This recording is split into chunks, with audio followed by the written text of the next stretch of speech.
Good morning. Um, Monday, here we are.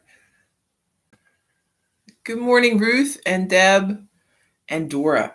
Yeah, I am. I'm feeling better. I wasn't really feeling terrible last week. I was having, I'd have a day where my nose was just running all the time, and then I'd feel better the next day, but then I'd get up and I had a really pounding headache. So I don't know. It just seemed like taking the week off was going to be easier than checking every day to see if I was ready to do a class or not. I think I was saying before that um, there's a few things that make it difficult or impossible to teach a class. So you can be feeling mm, and still do a class, but if your nose is running a lot, that doesn't really you can't really teach a class that way. If you have a pounding headache, so like when you bend over and stuff, it's super painful. That's not really conducive to a class either. Sneezing, uncontrollable sneezing. Yeah, it was funny. Actually, I think it might have been some flowers that we brought into the house uh, for Valentine's Day. Everybody was sort of sneezing downstairs, and I'm not sure if it was that or partially that. Um, we moved the flowers, and I feel like it improved things, but it's kind of hard to say. I think that this time of year is tough. The house has been closed up a lot, and the heat's on, and the air is super dry, um, and you do tend to just kind of not, um, everything feels kind of, you know, parched. and and yeah, I think everyone's kind of over all of this and ready for better weather, which it looks like we maybe are going to get. I was looking at my weather app, and it looked like 40s um, as we go through the week. But then there was also a couple things that said snow, which I'm going to be extremely interested to see 48-degree weather with snow. I mean, that sounds amazing. And I will be very entertained if that comes to pass. We shall see. Um, I have been uh, my main occupation the past week has been keeping my bird feeder filled. The birds are especially hungry. I notice if the snow's on the ground, then the birds are going to be crazy at the feeder. So at least once a day, sometimes twice a day, we're filling up the feeder and keeping everybody going. So that's always fun. I love to. It's right by the side window, so I can look out and see all the birds out there, and they come in groups. You get the cardinals and the little wrens, and they seem to get along fine. And then there are doves that feed on the ground. There's certain. I always make sure to dump a lot of seed on the ground because I know there's some ground feeding birds that don't really go up to the feeder. So, although the squirrels usually dump most of it out too. Neti pot. Yeah, Gwen. Neti pots are great. I uh, I haven't been using mine, and I probably should. That would really that would probably help. I don't think I have the right salt for it though. I got to get some. You want to use a special kind of salt that they. It's not just straight table salt. I think they have like baking soda or something in it to make it less harsh. Um, so I gotta look and see. Yeah, we talk about all these different Ayurvedic practices that there are for your good health. Um, don't don't be under the assumption that I do all of them all the time because I don't. I, I know about them, and I usually have the things for them. Um, not always all of the things, but I try to keep it in stock, right? But then the next step is actually doing it, which is the step that we all kind of stumble on usually. But thank you for that reminder, Gwen. Uh, I will certainly investigate my stockpile and see if I've got what I need for that. That probably would have helped, especially if it was the flowers that was giving me trouble. Um, so yeah, so um, tribes of birds at the feeder. The squirrels, all, of course, they come too, and they knock a lot of the feed out onto the ground, which is fine. Birds will eat it there. Um, and then the blackbirds, like these big bunches of blackbirds, I don't know what they are. They're kind of small. They might be starlings, something that travels in a big group. They will descend and scare everybody else out. Um, but the birds in general, like if there's a car that goes by, and it's sort of sad because the feeder is right near Clinton Street, so right near the front street. And of course, cars are going by there all day long. And every time a car goes by, the birds all fly away. And then they come back and they fly away. But the doves stay. The doves, I guess, they're feel secure enough in their space on the ground that they don't leave. So, um, and it reminded me of how everything works together, right? So this is a system that works so everybody gets something, right? And a lot of times I know people do go to great lengths to try to keep squirrels out of their feeder. Um, but squirrels, want to eat too. They want to survive. Squirrels serve a purpose, and um, we may not understand that purpose, but it's there. Um, and I think we as humans um, on this space have really run into trouble um, with that idea that um, we decide we want something to be a certain way, and we do something or take steps to further that without really thinking about the impact that's going to have on everybody else. So trying to eliminate um, one thing that you consider a pest can actually have very dire consequences on a large scale.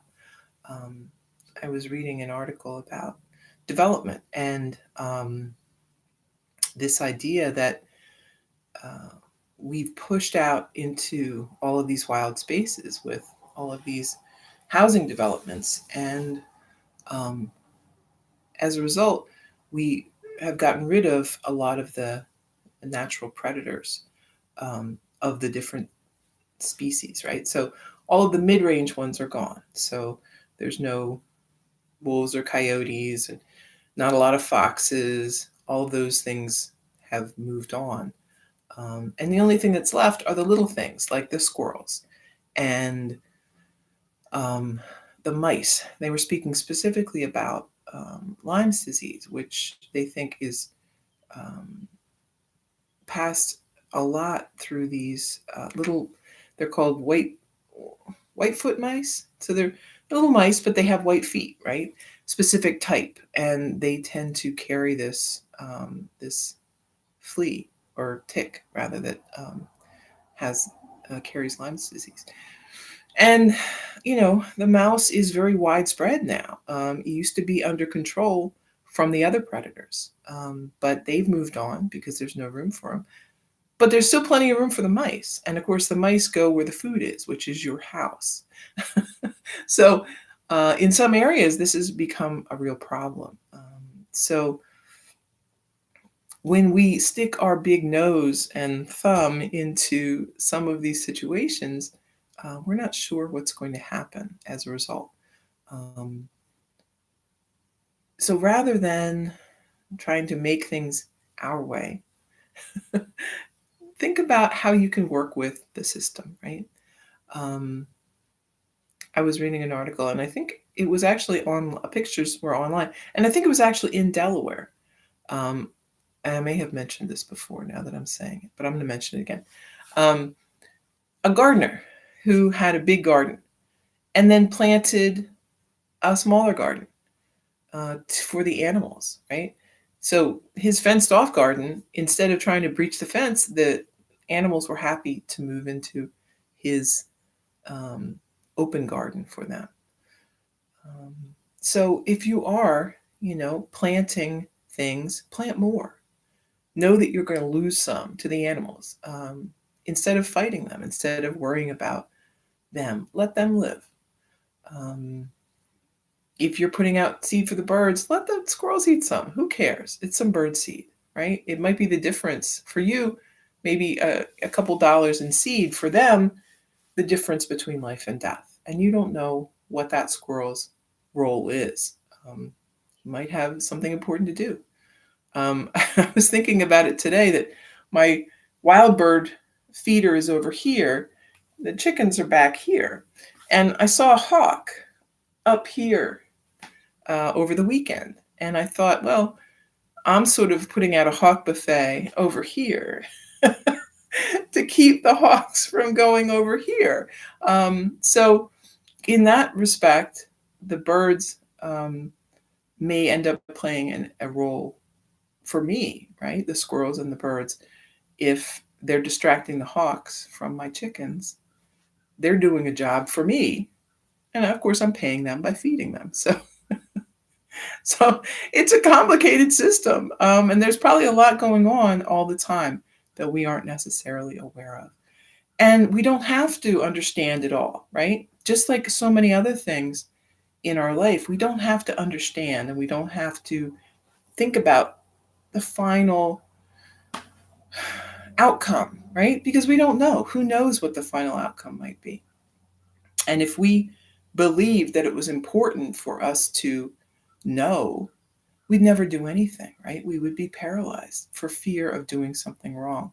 So instead of worrying about the outcome, know that if your intention is good, the outcome will be good, right? So always choose the bigger option, right? Choose love, choose kindness, choose expansion.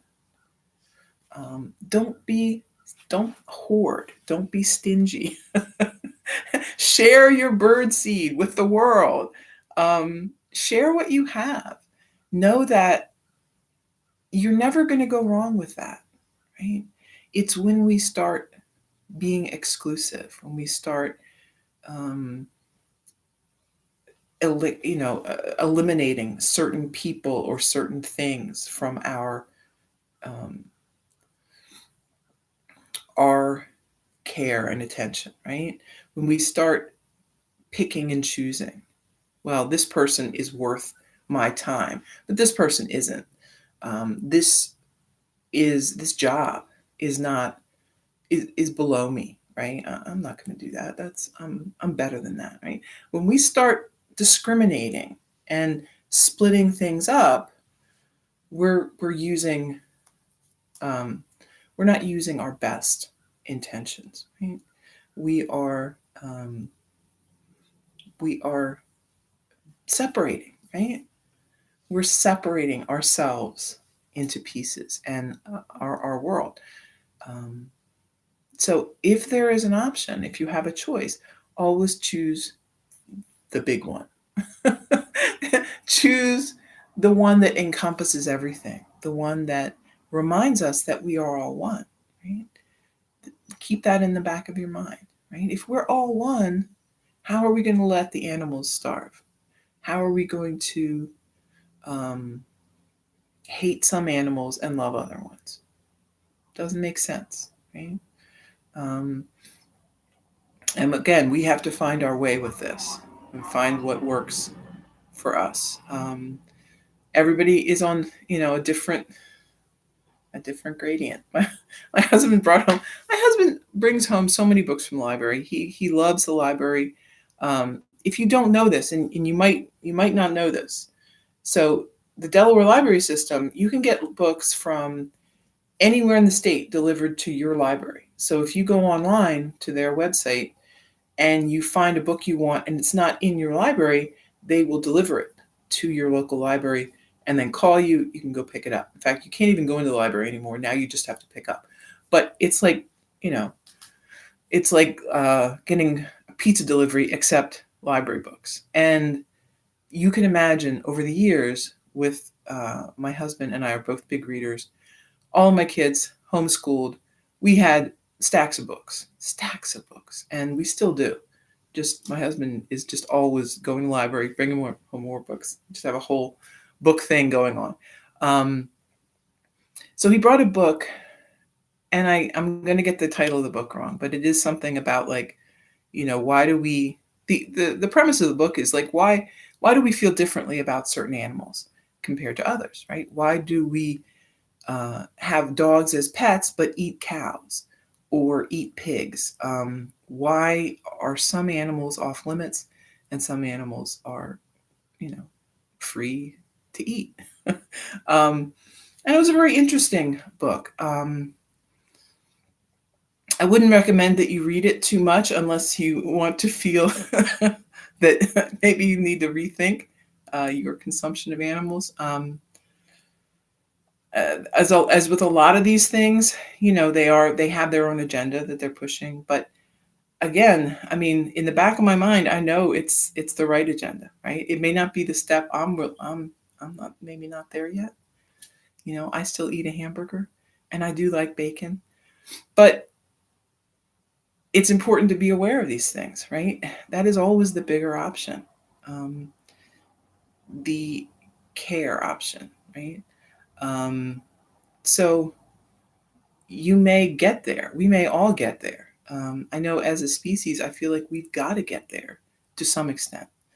I don't know that there's never going to be a place for eating other animals, but I know there needs to be less. I mean, strictly for our own survival, I think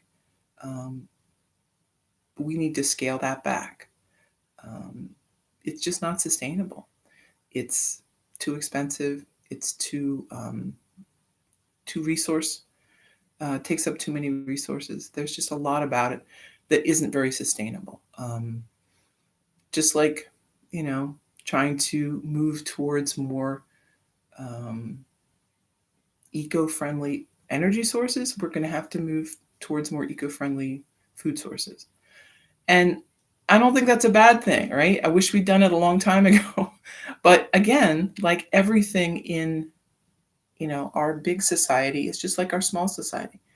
Personally, we don't change until we get to the point where the pain is so deep that we can't help but change, right? Most of us don't just change for the heck of it. It's because something in our life isn't working and we need to, we really need to change to survive. That's how it works in the big world too, right? Most changes don't come up organically. They're a result of something, some pain or some struggle that is coming up. So it happens when you're ready and when the world is ready. I think the world's getting ready.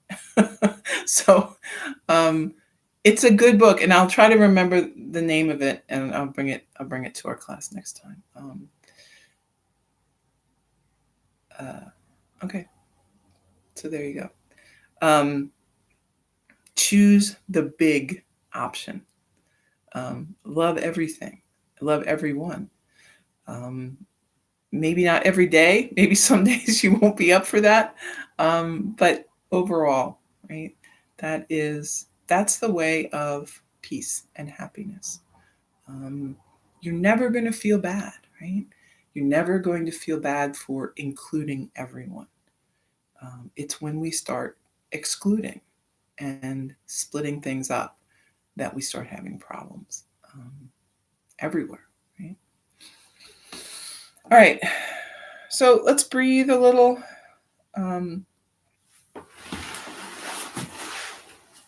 Sitting up tall, find that kind of even breath. We could do even breath. So just notice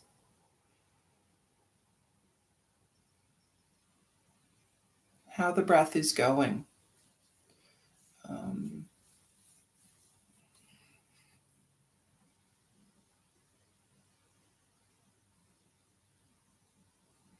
Maybe do a count of 4 or 6.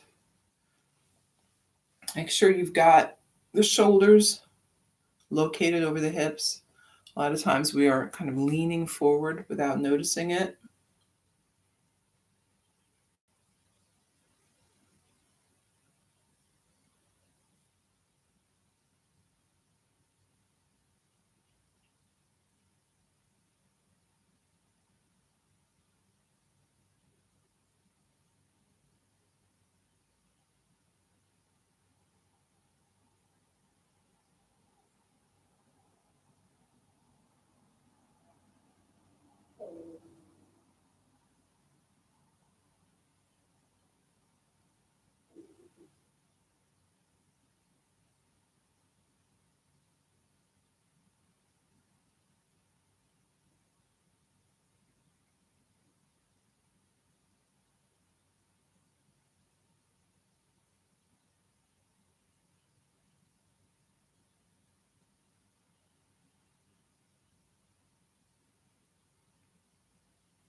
Notice anywhere in the body where there's tension. Trying to breathe into that space.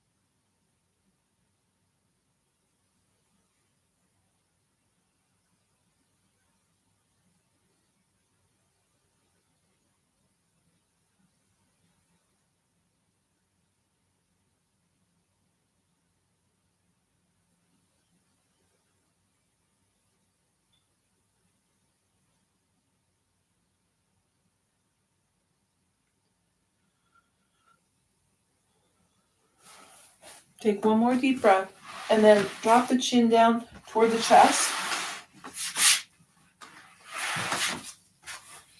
and move around, big circle.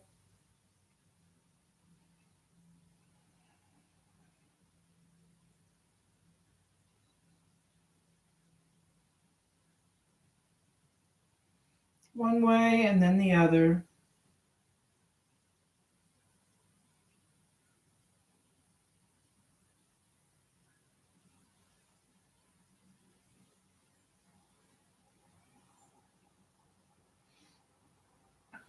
Back to center.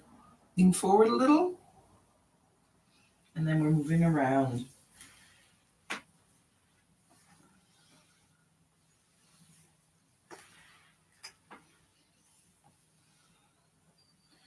One way and the other.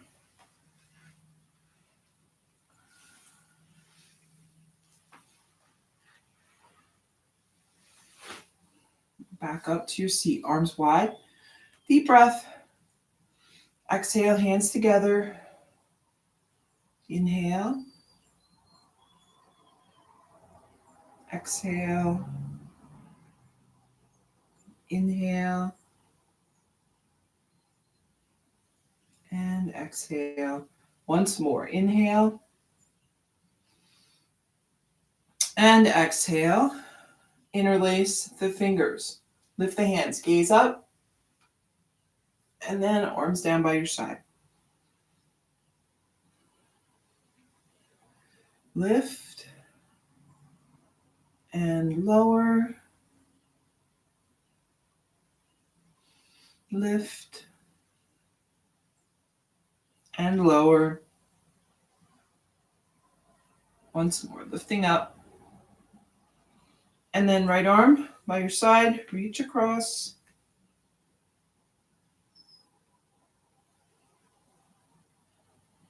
Switch sides.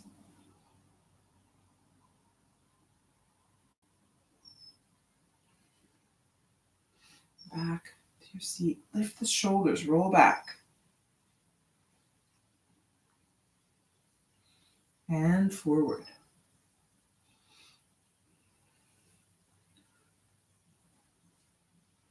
Left hand on right knee, right arm behind. Sit up tall and twist.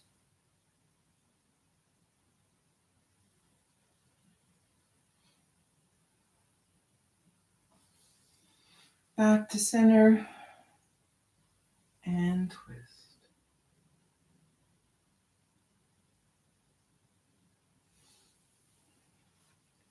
Back to center. Let's walk the hands out in front.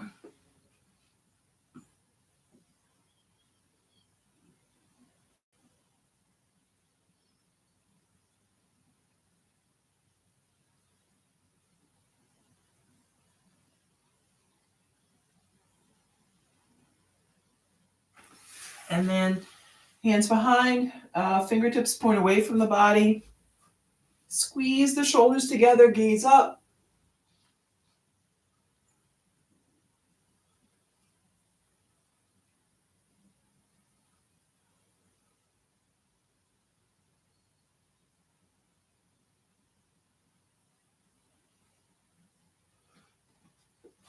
And then back up to your seat. Soles of the feet together. Sitting up tall, deep breath, fold forward.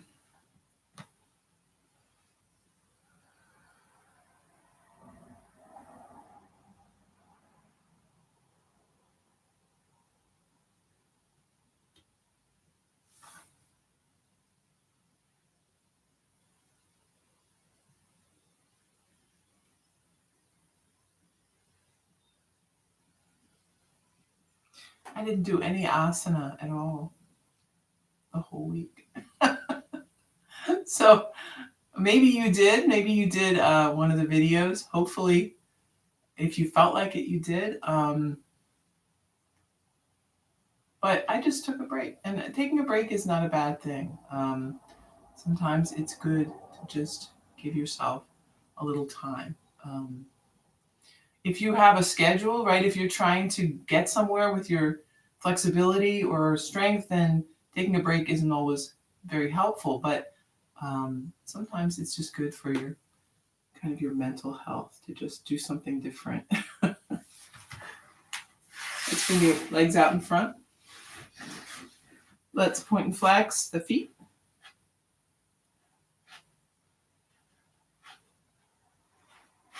And then rotate. So taking a week off now and then, not a bad thing. You're not really going to set yourself back.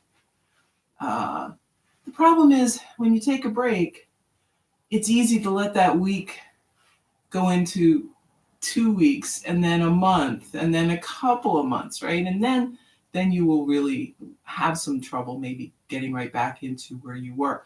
But you can still always just start back up again. Bend the knee. We're going to hug it in. Sitting up tall. And then lowering out to the side. Take a deep breath. And then we're folding forward.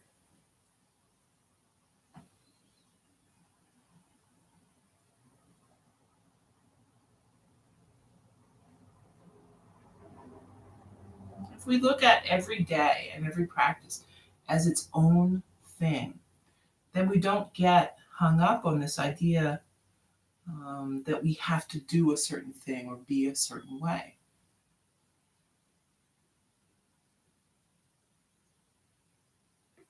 Come on back up. Switch.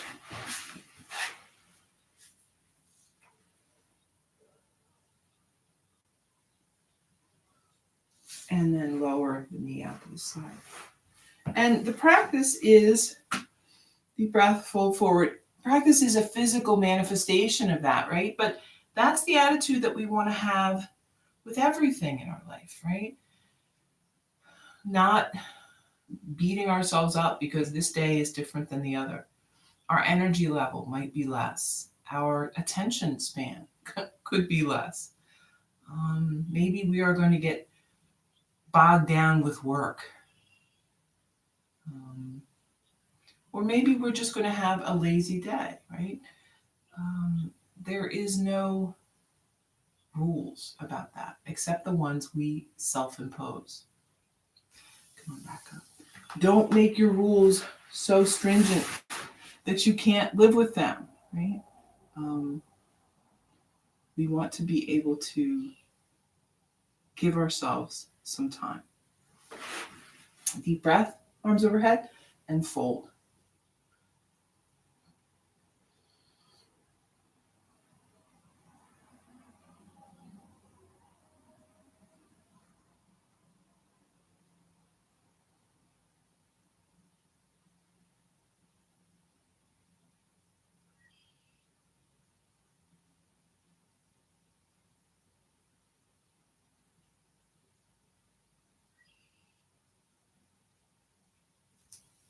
And come on back up. And bring the legs wide. Toes pointing up. And then hands down the legs or out in front. You're just coming forward to that place where things get tight.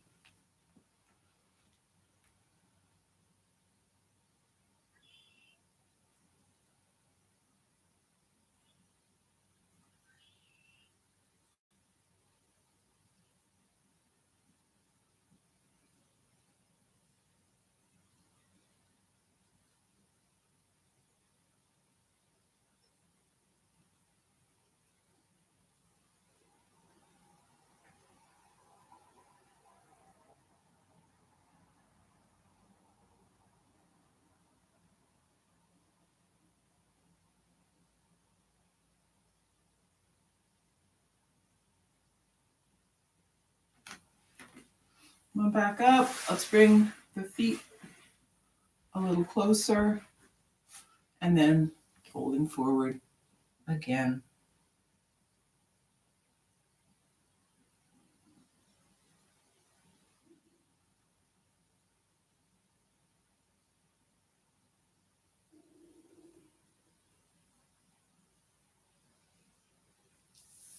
Coming up.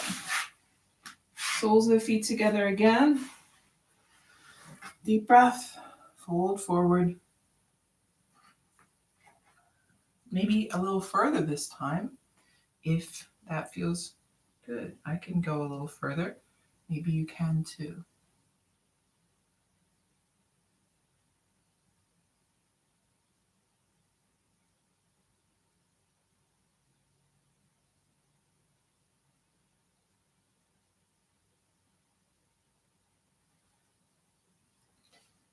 Come on back up. Lift the knees. Catch a hold of the toes or the feet.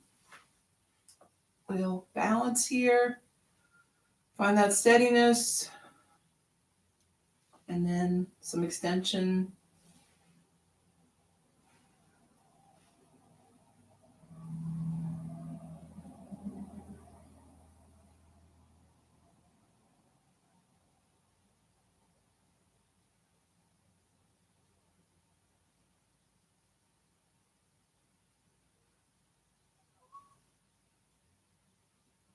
And then bend the knees.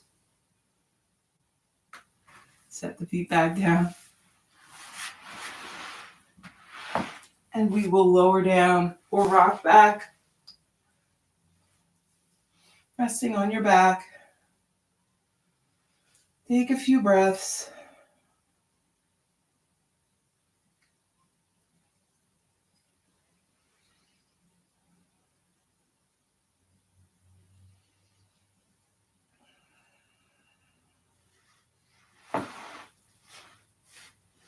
And then we're going to hug this right knee in, or the whole leg, but yeah. Breathe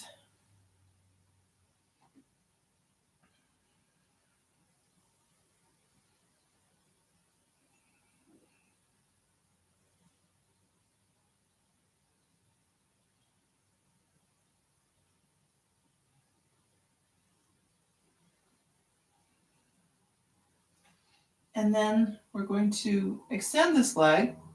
So you can just extend the leg. You could also grab a hold of the thigh, or maybe the toe. Um, and if you're not able to straighten the leg, don't worry about it. See, mine is not at all straight either. That's fine.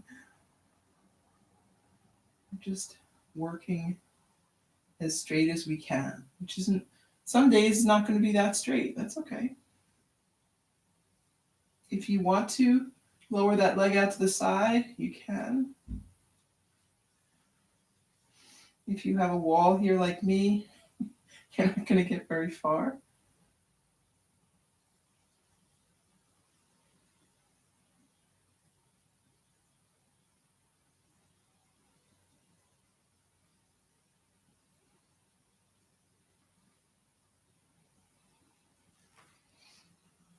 Back to center and switch legs.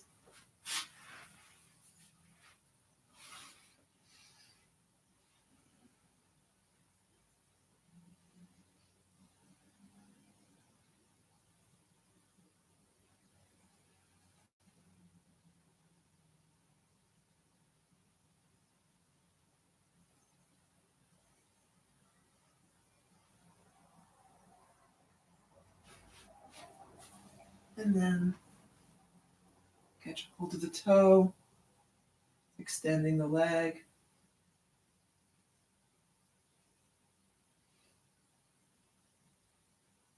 Or just holding on to the leg, right? And lowering out to the side if you feel like it.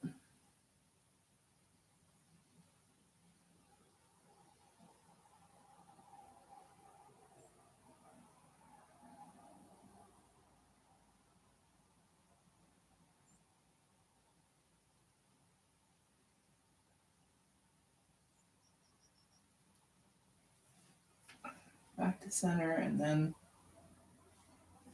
extend the leg. And breathe. Maybe bring the feet a little wide. You can do 5-pointed star.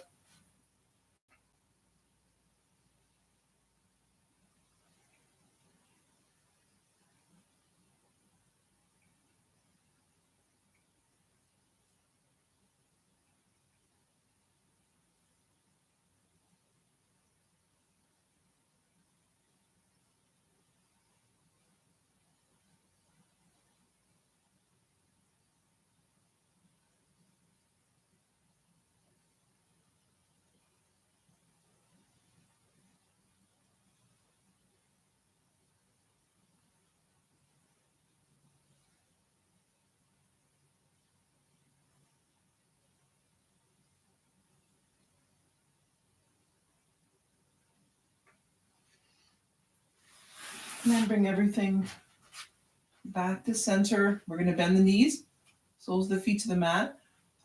One regular bridge and then a supported bridge. So pressing down, hands and feet, lifting up.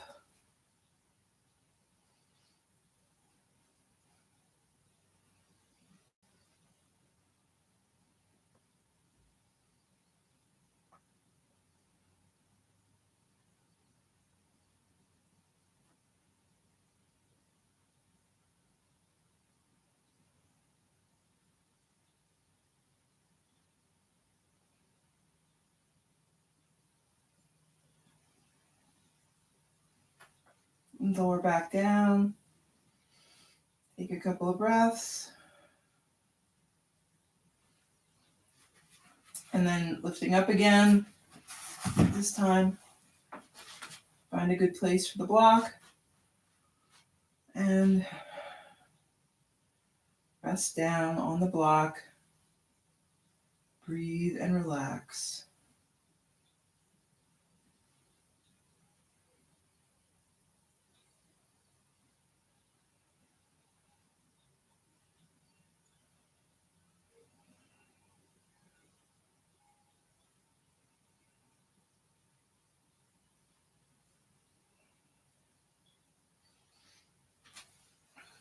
You could bring the knees in or extend the legs however you want.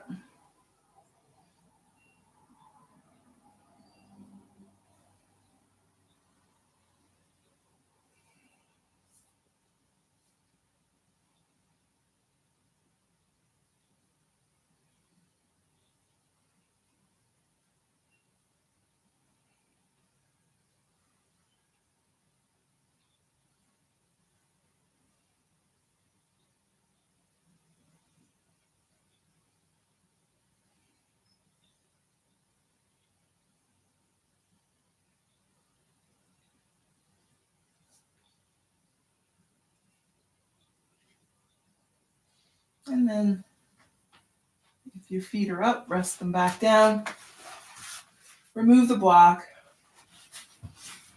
And soles of the feet together, knees apart, maybe arms up over your head.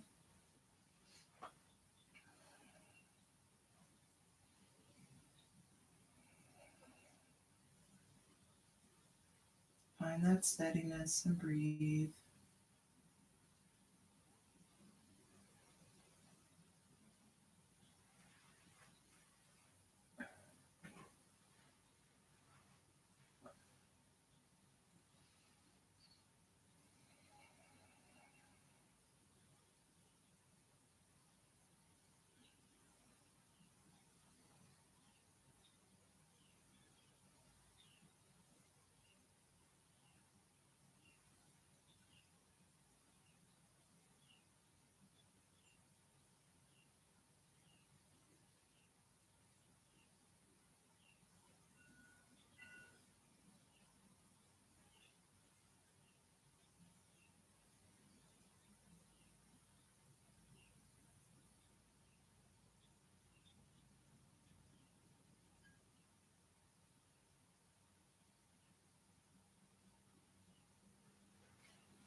And then bring the knees together, hug them into the chest, rock side to side.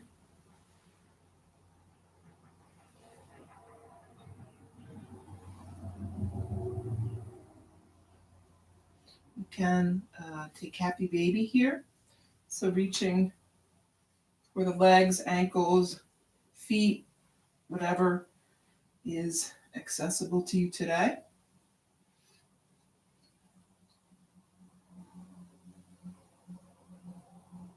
You could stay still here or you could move side to side if that is a better use for you today.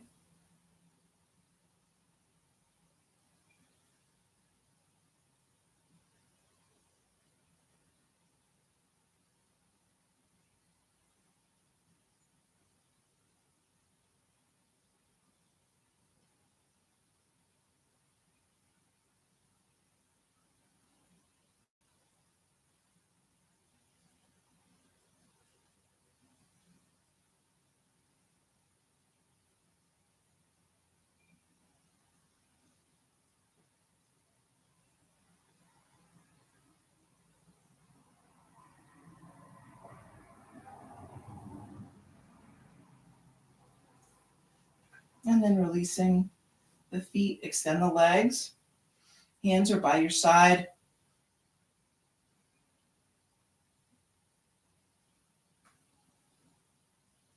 And when you're ready, lowering down, however you want to get there.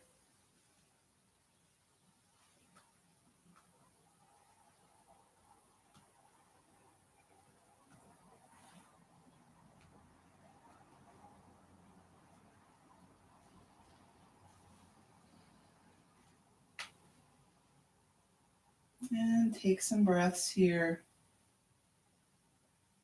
as we're moving into Shavasana. Find a place that is comfortable.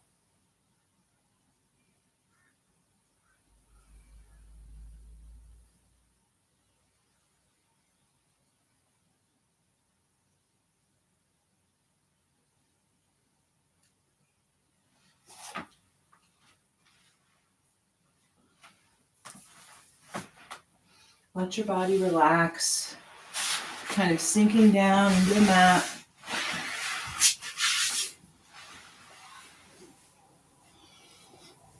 feeling peaceful and at rest.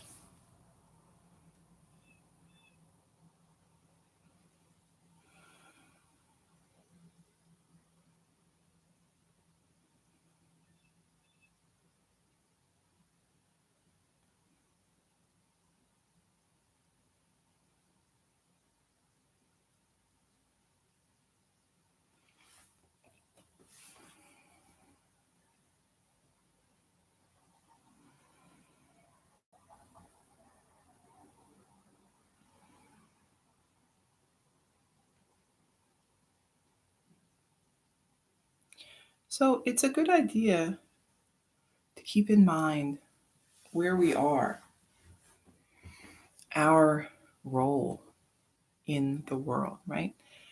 Um, Frequently, we can get caught up in this idea of being such an important part of our life, right?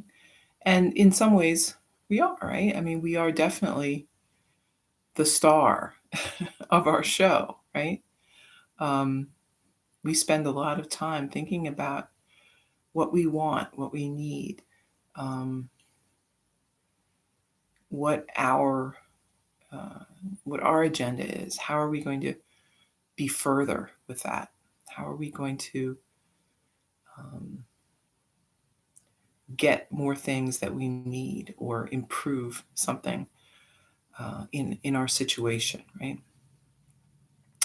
And there is a place for this, right? This can be a concern. This is definitely something. And I mean, surely when we talk about the Ayurvedic stages of life, this student time is a big time for this. Children and students who are very much in the space of building. They're building their life, building their knowledge base, building their sense of who they are and what they are here for, right? Um, we can be at a student phase really at any time of our life, but it's very obvious in the younger stages. Um, but then, right, we may turn our eye to something bigger. We think of kids as being very self-centered, and in some ways they are, but they're also capable of great empathy. A lot of times, young children have a real sense of community and um,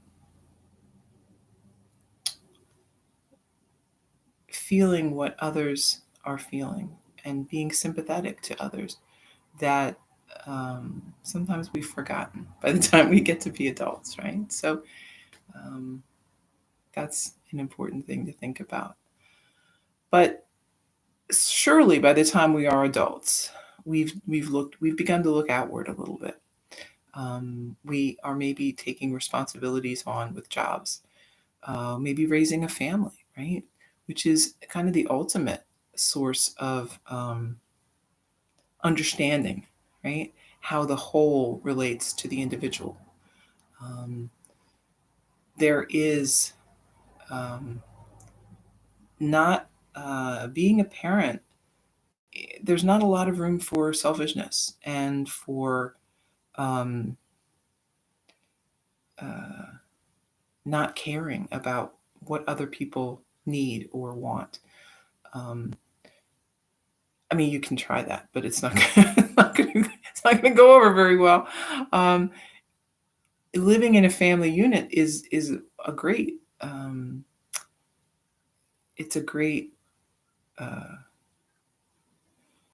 example, right, of a community on a small scale, right?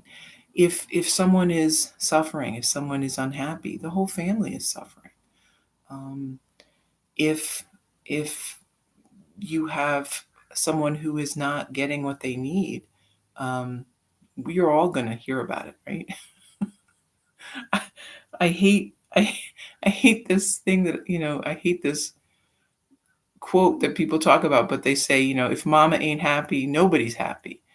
And I mean, I hate it because it seems so everybody has to make mom happy or the world's going to end. I would extend that to anyone, right? If anyone in the family is not happy, how can the family be happy, right? How can you continue, right, when you know that someone is suffering? Everybody tries to do their best to help with that. Um, if we could extend that a little bit to the world, to our community, just letting those ripples go further and further. Um, it might seem like a very large goal, right? But large goals are just small steps compounded. Um, if you think of a city, something like New York City can seem overwhelming. It's a massive place, right? So many people, so many things.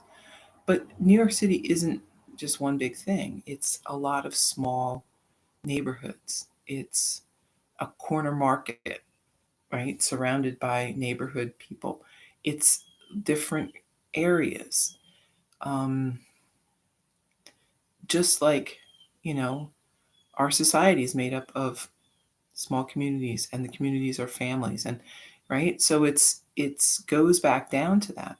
And we can move it that way too, right? So start with your own family, right? Do what you can to help them. Let that be your sphere of influence, right?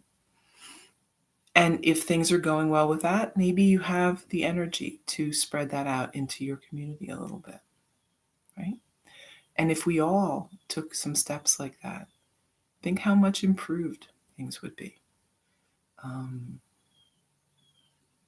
one of the problems that we have, though, is that people work that backwards, right? they want to they want to change the world. They want to be an elected official. They want to be a community leader when their own house is in disarray, right? And that's never going to work. So start. Start here. Start from yourself and then move out. Right?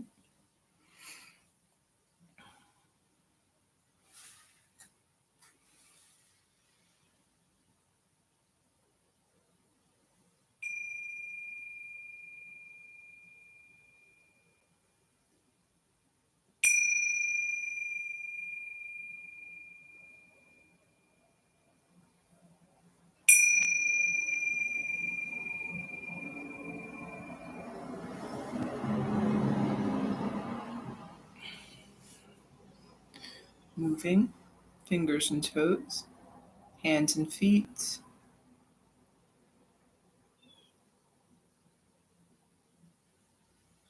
and then making your way up to a seat. Hands together. Take a deep breath in and out. Thank you for taking time for yoga today, for coming to your mat and sharing with me. I hope you have a really good Monday. Namaste.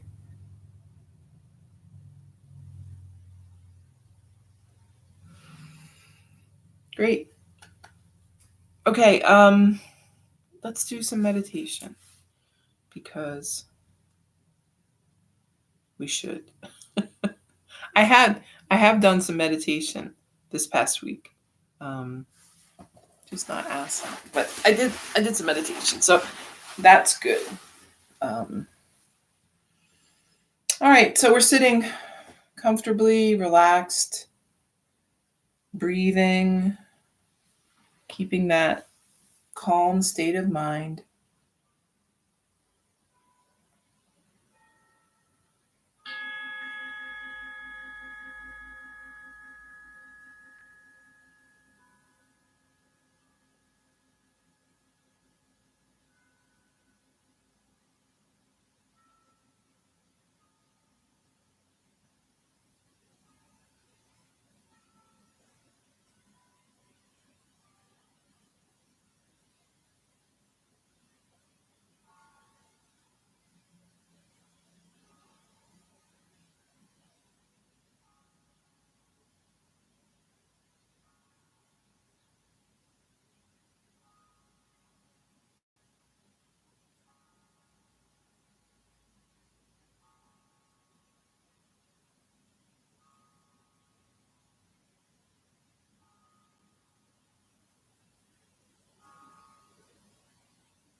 Opening your eyes.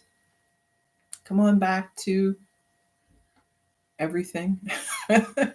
um, enjoy your Monday. I will be back tomorrow.